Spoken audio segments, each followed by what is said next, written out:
How might youth leaders be attentive to the need for happiness in their youth group programming? So I guess I'm wondering, are there steps that youth workers can take as they plan, as they fill those programmatic calendars?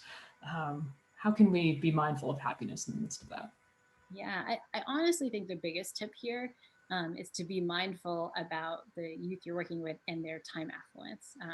So I think we've talked a little bit, but time affluence is this objective sense that you have a lot of free time, right? It's the opposite of what many of us and many young people experience, which is time famine, which is sort of literally starving for time, right? You're sort of feeling super, super time poor.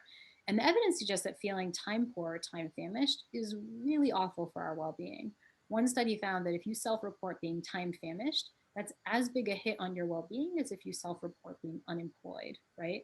And so I think as we're planning, for our youth, we need to take their time affluence into account. I think, we think we're being kind of good planners if we like pack it in and there's a million things and it's full, full, full, full, full. But like sometimes just planning in time to breathe for the students that you're with, I think that can be like remarkably important for them and a huge boost for their well-being. I actually did this myself in the class, the happiness class I teach. I was planning to do a whole lecture for students on time affluence, which I felt was really ironic for Yale students because they're so time famished, right? So I had this moment where I realized maybe the way I teach them about time affluence is to give them some.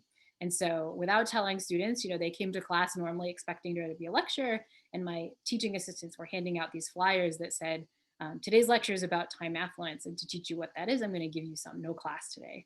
But it was like at the moment, right? Like they couldn't have planned to like do some work or do something else. And I had a list because I know they'd be tempted to just like, start work on their problem sets. It was like, do something for your well-being, like make a social connection, meditate, get out in nature, just this big list.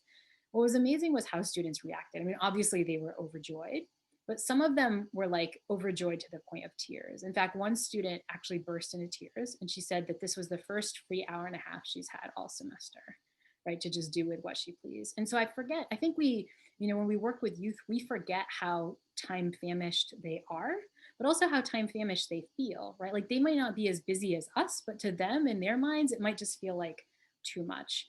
And I hear this too when parents talk to students after they take my class. They talk about time affluence, and parents will sometimes say things to like kids like, oh, I'm so time famished. You must be so much happier because you're so time affluent. And the kids will say like, no, mom, like I have to go to soccer practice, and then I have to go to church group, and then I have to be home because we have dinner. Like their perception is of time famine, famine, famine. So anything you can do to kind of open stuff up, which I know feels counterintuitive, is going to be better. We often think that happiness requires sticking more in, but we forget that taking stuff out can also be happiness inducing, that removing stuff from our life can be sort of the path to well-being. And I think this is a spot where that can be really powerful.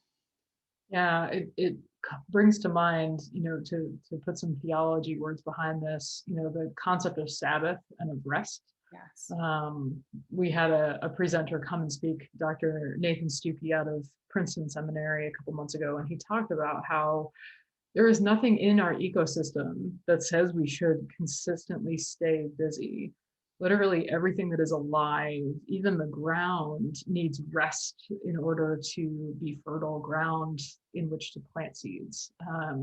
Ground needs to lie fallow. We all need to rest and find that space. So, yeah, Yeah, I think it's just not prioritized in our culture, right. but it's really a thing that I think you can help youth with, right? Because they're not getting that from school. They're often not getting that from their parents. If you allow them to experience that, that can be really important. But also if you model that, right? If they see that you're frantically busy and trying to squeeze in emails in between, talking to them, like they're gonna think that that's the norm and that's what they're supposed to do. So I think modeling your own time affluence to them can be really powerful. I've tried to do this even with my Yale students, where I'll, explicitly say things like, it's Thanksgiving break. I'm taking time off. I'm not answering emails during this time. Or, this is the time that, I've just had a really rough day. I'm going to take 3 hours and not do something. And so them seeing that I can be time affluent can be really powerful. Yeah.